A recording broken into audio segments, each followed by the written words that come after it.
Hi there, Lindsay here, the Frugal Crafter. Welcome to another Frugal Friday here on the Frugal Crafter YouTube channel. Today I'm going to share a way that you can get some palettes for free, basically. So if you are a watercolor artist, you know how nice it is to have a small palette with watercolors you can take with you.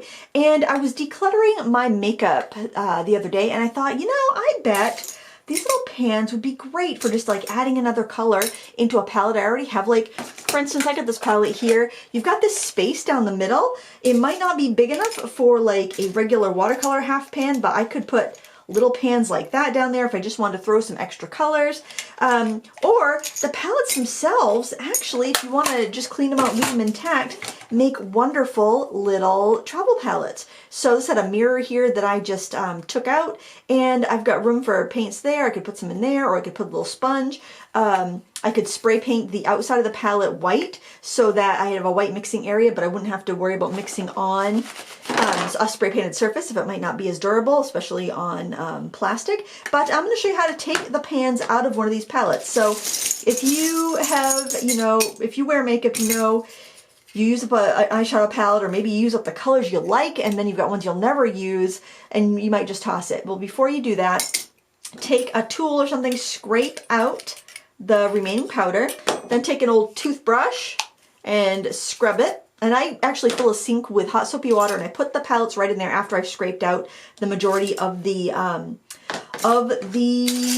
eyeshadow. And the reason I do that is because if you heat these up, even just with like warm water, pretty, warm, how you like have it for washing dishes, you can pop these pans out. So I don't think I'll be able to pop it out without heating it up. Oh, actually I can. So actually these do pop out pretty easily. Now these were soaking with water, so that might have loosened the adhesive, but if you have a hard time getting the pans out, just heat them with a heat tool or dunk them in a sink of hot water, and that will help them come out because it will loosen the adhesive there. So I thought this was a kind of a nice idea. And then if you save the plastic part that these come out of, you could actually use that for a palette as well. So like, say you have a big palette and you want to add some other colors to it, but you don't want to put out a lot of color, you could save this grid, put the colors you want, and just set that inside of the mixing area of a larger palette. So I thought this was really nice. Here's one that's all cleaned out that I took the glue dots out of, and you can see, I could either spray paint this white, or I could just use it as is and make a little color chart. This had a lid on it that was broken. You'll know that if you wear makeup, oftentimes the lids will break, but the little pans are wonderful. They are aluminum, so if you want to stick them in a metal tin, you're going to have to like put a little magnet on the back, a little magnet like sticker, because they're not magnetized. You can't just put a sheet of magnet down and stick these to them. They're aluminum. But I thought that it was a great way to get some extra pans to store your watercolors. If you're not someone who wears makeup, ask your friends and family to save their old makeup palettes for you, or you could always buy a makeup palette on like clearance or from the dollar store for this purpose.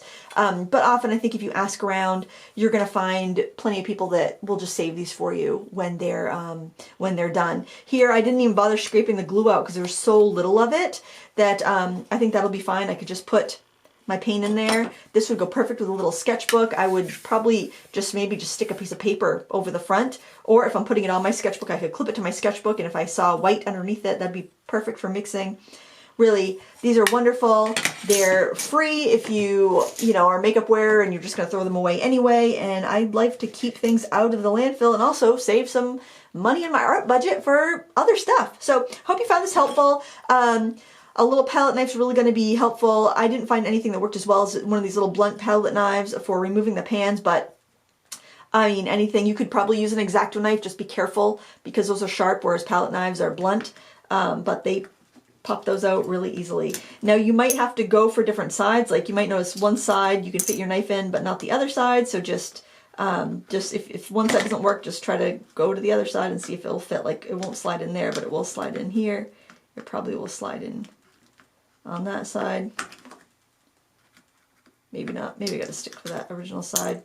But yeah, it's not rocket science. It works really well, and I hope you found this Frugal Friday tip useful. Thank you so much for watching. Please give me a thumbs up and let me know if you like these Frugal Friday tips.